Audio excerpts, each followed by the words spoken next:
പെട്ടെന്ന് ഉണ്ടാക്കാൻ പറ്റിയ ഒരു സ്നാക്സിൻ്റെ റെസിപ്പിയാണ്. അതിനുവേണ്ടി 3 കോഴിമുട്ട പുഴുങ്ങിയിട്ട് ഇതുപോലെ നുറുക്കി വയ്ക്കുക. ഒരു പാനിൽ വെളിച്ചെണ്ണ ചൂടാക്കുക, അല്ലെങ്കിൽ ഓയിൽ ചൂടാക്കിയിട്ട് അതിലോട്ട് സവോളയും അതുപോലെ തന്നെ നമുക്ക് പച്ചമുളക് ചെറുതാക്കി അരിഞ്ഞതും കൂടി ചേർക്കുക. പിന്നെ അതൊന്ന് വഴഞ്ഞു വരുമ്പോൾ ഇഞ്ചിയും വെളുത്തുള്ളിയും ചേർക്കുക.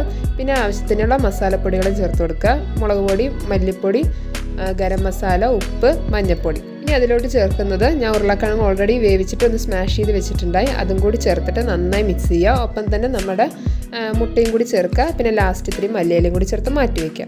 പിന്നെ ഒരു ബാറ്റർ, ഇത്തിരി മൈദയും ഇത്തിരി കോൺഫ്ലോറും കൂടി വെള്ളത്തിൽ ചേർത്ത് ബാറ്റർ റെഡിയാക്കുന്നുണ്ട്. പിന്നെ ബ്രെഡ് ക്രംസ് വെച്ചിട്ടുണ്ട്. ആദ്യം ബാറ്ററിൽ മുക്കുക, പിന്നെ ബ്രെഡ് ക്രംസിൽ ഒന്ന് ഒന്ന് കോട്ട് ചെയ്തെടുക്കണം കേട്ടോ. അപ്പോൾ ബ്രെഡ് ക്രംസ് ഞാൻ ജസ്റ്റ് മല്ലിയിലയും കൂടി ഇട്ടിട്ടുണ്ട് ഒരു ഭംഗിക്ക് വേണ്ടിയിട്ട്. എന്നിട്ട് ഇതുപോലെ ഒരു മീഡിയം ഫ്ലെയിമിൽ വെച്ചിട്ട് ഒന്ന് മുരിച്ചെടുക്കുക.